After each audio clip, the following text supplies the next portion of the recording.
Landlords, tenants, when it comes to pest control, who's going to pay the bill? We're going to talk about it today. New South Wales Property Management, Pest Control.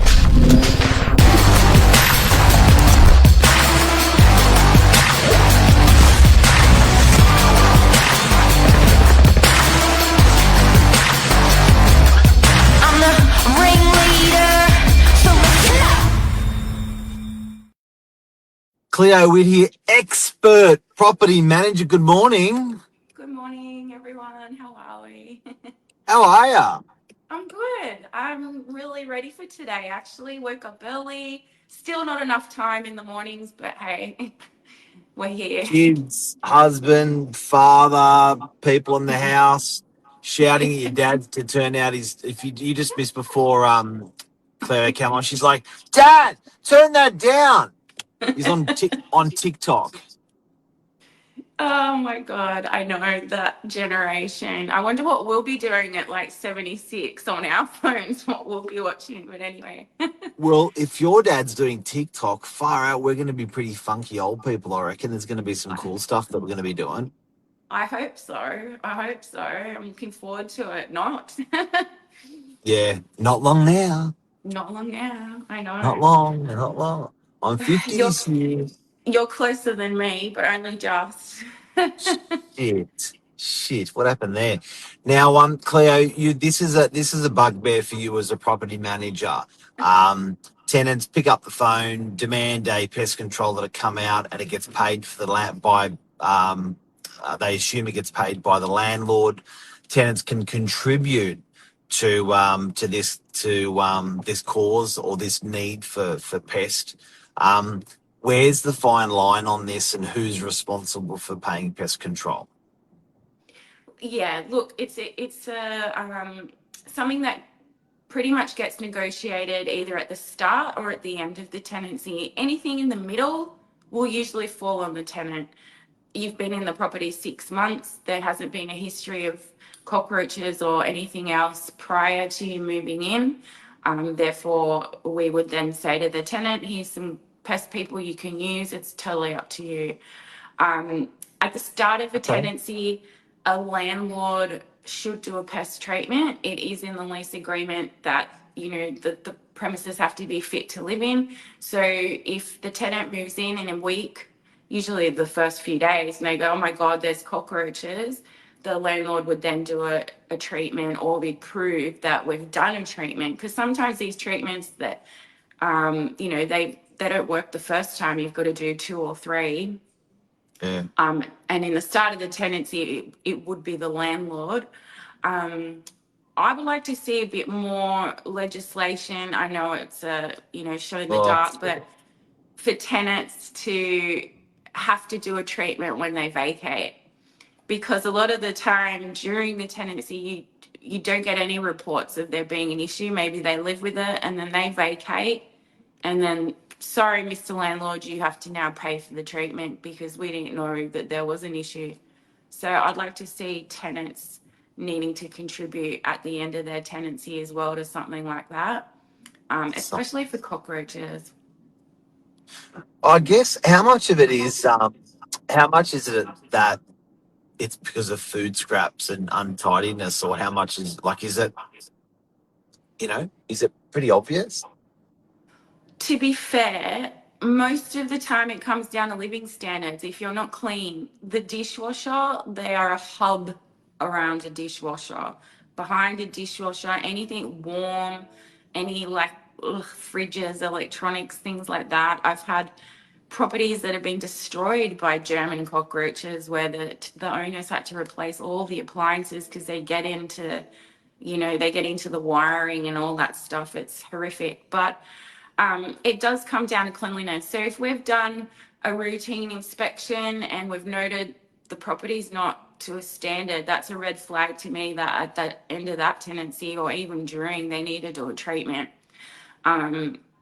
Sometimes Strata does treatments of common areas in a unit block, and they will offer after the common areas have been treated if each individual lot or tenant wants to have that done, because once that's done in the common area, they tend to crawl into the apartments. They need a new home.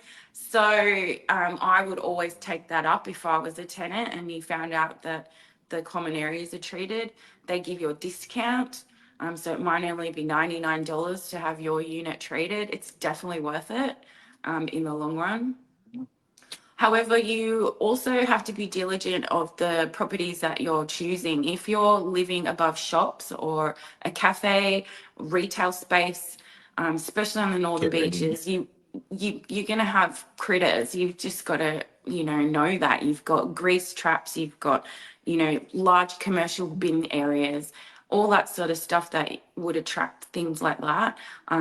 So you've got to be a bit reasonable. And by the beach, for some reason, I don't know, we tend to have these gigantic cockroaches that are the size of little rats. They're massive, but Yeah, right. they're not from they're not from cleanliness. They're just from outside, and they might come in every now and again. They're not, but they are usually in units close to the beach. So, So, what does it cost for a house to get pest controlled? well, a house could be more because there's a lot more areas, Yeah. especially if you want them to go into the roof space. You've got gardens, you've got everything. A house could cost anywhere between $300 to $500. And then it depends what kind of pests you want to do an all over pest treatment. That includes Yeah. spiders and ants. Ants, unfortunately, there's no warranty on ants. They're like a super breed pest. So they will treat it, but there's no guarantee if they come back because they find a way. So, Wow. yeah, so Termites?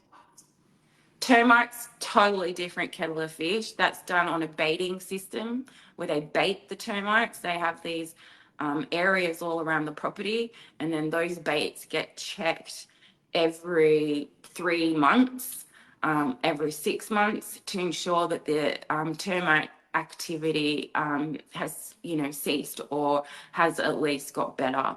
I had a property in Mona Vale many years ago, and the downstairs area, no one went down there. It was like a basement, and as you went down, there was just this weird smell. It just smelled musty and different, and the steps were sounding a bit more hollow as you went down. Anyway, a more experienced PM at the time, shout out to Mel in those days, she goes, let's lift up the carpet. And she lifted up this carpet down the bottom, and I swear all the floor was like rotten. It had been eaten away by termites. I'd never thought to have looked. And yeah, it was significant Right. damage. But then you got M&M. They were a company we used at the time, and they did baiting for 2 years, and it's all good now. It's like The wrapper. probably Yeah. $5 or $6 million house still. Far out. So, is it the responsibility of the tenant to keep an eye out for termites, or the property manager, or the landlord on a house?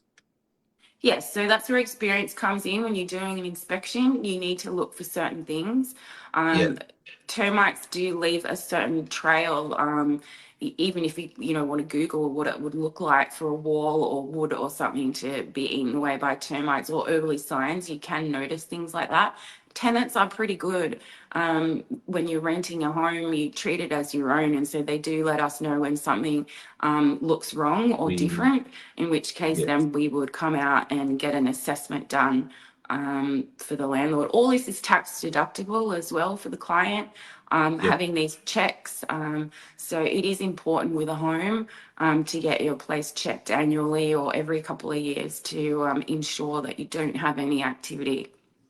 But termites would probably be a bit different because they would not be contributing. A tenant can't contribute to No.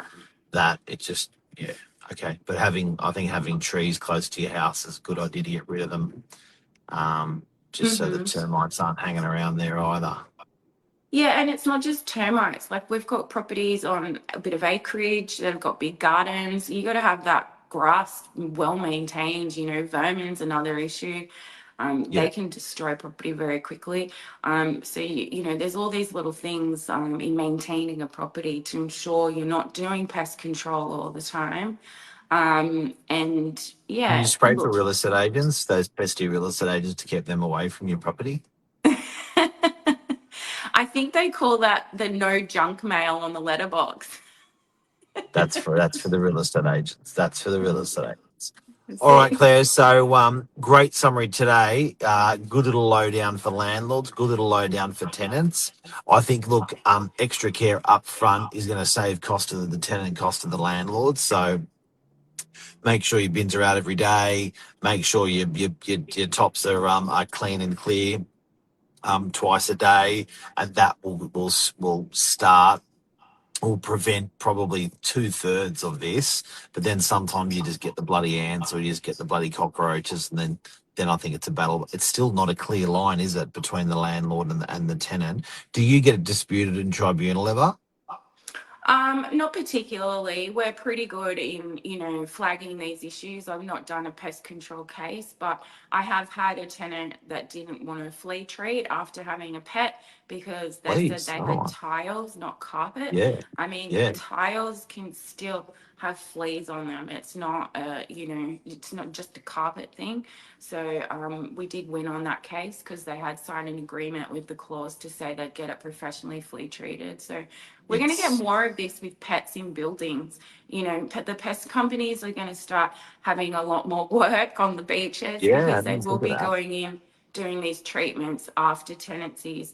And it's important that they're done because, the next person coming in may not have a pet and they don't have to deal with the aftermath of that for sure. You're a legend, Claire Whitty. Thank you very Thank much. Hopefully, you. we'll help people out there today. And, if you need good pest people in all the beaches calls, we've got some cracker people who can do the work for you. We do. See you guys. You're a legend. Cheers. Bye. Bye.